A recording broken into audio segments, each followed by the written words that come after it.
nous accorde sans condition. On a besoin de rien faire. On prie et puis ça vient. Quand on est nouveau converti, Dieu nous traite comme ça. Quand vous venez après d'accepter le Seigneur, tout ce que vous demandez, vous avez l'impression que Dieu dort juste à côté de votre lit. Les choses marchent. Seigneur, si c'est toi, permets que j'ai 30 000, tu ramasses 30 000.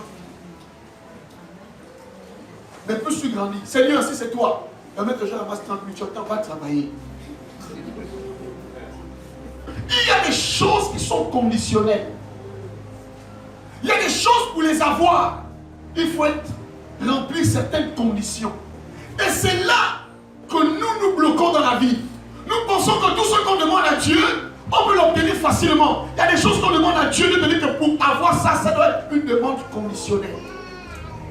Et puisque nous ne connaissons pas les conditions, on arrête de prier et on se décourage. Oh non, Dieu ne veut pas de ça dans ma vie. Dieu ne veut pas me donner ça. Non, c'est pas que Dieu ne veut pas te donner ça. Mais pour que tu obtiennes ça, il faut respecter la condition. Il y a des guérisons qui passent par des conditions. Jésus a guéri des gens sans leur dire que va te laver au réservoir de Siloé. Mais il y a des gens, quand Jésus a imposé les mains, il a dit toi, va te laver au réservoir de Siloé. Mais pourquoi Jésus guérit un homme comme ça sans lui demander de se laver au réservoir, mais un autre il va te laver? Parce que dans le monde spirituel, il y a des choses qui ne s'obtiennent pas toujours comme ça. Il y a des choses que Dieu peut te donner toi simplement, mais juste à côté de toi. Tu dois remplir le compte. Le problème des enfants de Dieu, c'est qu'ils ne comprennent pas qu'il y a des conditions, il y a des bénédictions qui sont conditionnelles.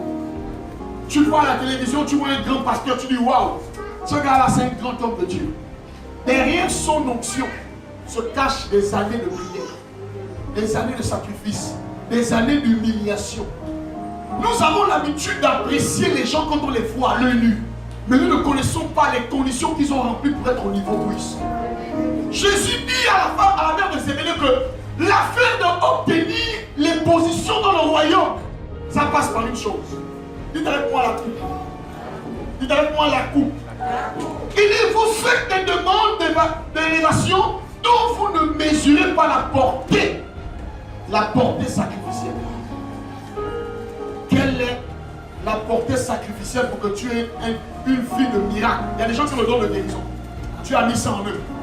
Mais c'est des paresseux dans la prière. Alors que Dieu a décidé que pour que ton don de guérison s'expérimente, il faut que tu aies une bonne vie de prière. Mais toi tu dis seulement non, moi j'ai le don de guérison. Et puis tu te rends compte que de temps en temps tu guéris les gens de la fièvre. Mais tu peux guérir les gens du sida. Amen. Tu peux guérir les gens du cancer. Amen. Sauf que pour que tu arrives à ce niveau, la grâce est déjà disponible. Il faut passer par la condition. Est-ce que tu peux acclamer le Seigneur ce matin? Il y a des gens qui ont un don de vision. Ils n'ont même pas besoin de beaucoup faire les choses. Amen. Ils ont un don de vision. Vous savez, le don de vision, il devient fort lorsque vous avez une forte vie de prière. Parce qu'il y a des visions que l'on fait lorsqu'on dort.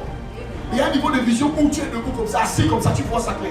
Alléluia. On appelle ça des visions ouvertes. Toi, tu fais des visions quand tu dors chaque jour. Mais Dieu peut t'amener maintenant à une dimension de vision ouverte. Ça veut dire que tu parles avec quelqu'un, c'est comme un tableau qui s'ouvre devant toi et tu commences à voir la vie de la personne. Tu n'es pas allé chez un marabout, mais c'est la grâce que Dieu t'a donnée.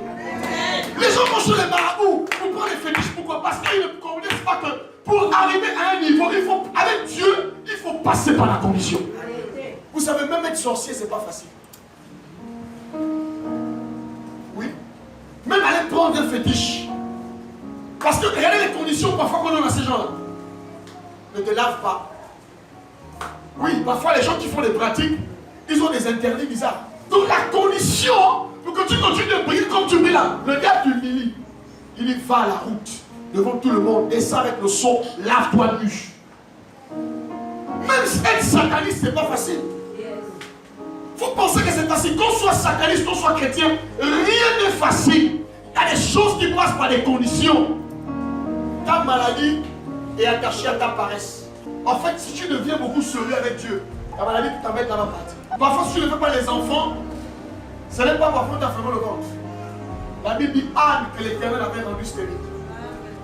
La Bible dit la mère de Samuel, Dieu l'avait rendu comment? Mais qu'est-ce qui a fait que l'enfant vienne? Parce qu'elle est partie faire une prière conditionnelle. Si tu me donnes cet enfant, je le prêtre. Jésus parlait à tous les aspirants de la gloire. Mes amis, c'est une chose d'aspirer à la grandeur. Mais c'est une autre chose de payer le prix de la grandeur. Pendant que les apôtres dorment, Jésus prie. Au point que le gars fait des miracles terribles. Les disciples disent au Seigneur, apprends-moi à prier. Vous savez, la prière qui ouvre les portes, c'est la prière que l'on fait lorsque notre chair ne veut pas prier. Je reprends. La prière qui ouvre les portes dans la vie, ce n'est pas la prière que l'on fait lorsqu'on est éveillé. C'est la prière que l'on fait alors que nous sommes, notre transpiration devient de grumeaux de sang. Est-ce que tu es là ce matin? Ainsi, l'homme spirituel, ce n'est pas celui qui prie quand il veut seulement prier. L'homme spirituel, c'est celui qui prie quand il doit prier. Ça veut dire que généralement, ma chair ne veut pas prier.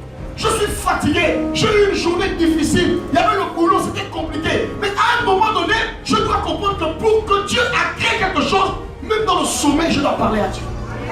Bien aimé, je le reprends, il y a des choses dans la vie, on les obtient de manière conditionnelle. Le manteau d'Élisée, il devait l'avoir s'il voyait Élie enlevé. Vous savez, Élie était enlevé dans un tourbillon. Bon, moi, je ne sais pas si on a des tourbillons ici au Gabon, je ne sais pas.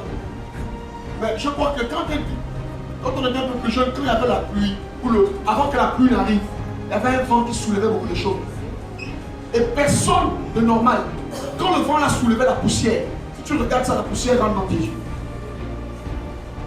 Élie a dit à Élisée, si tu veux obtenir ce manteau, il faut que lorsque je vais être enlevé dans le tourbillon, tu sois capable de supporter la puissance de la poussière dans tes yeux. À chaque fois que vous voyez une personne a réussi, que ce soit dans le sport, que ce soit dans la politique, que ce soit dans quel que soit le domaine, sachez qu'il a sacrifié des choses. Il y a des gens qui sacrifient leur sommeil.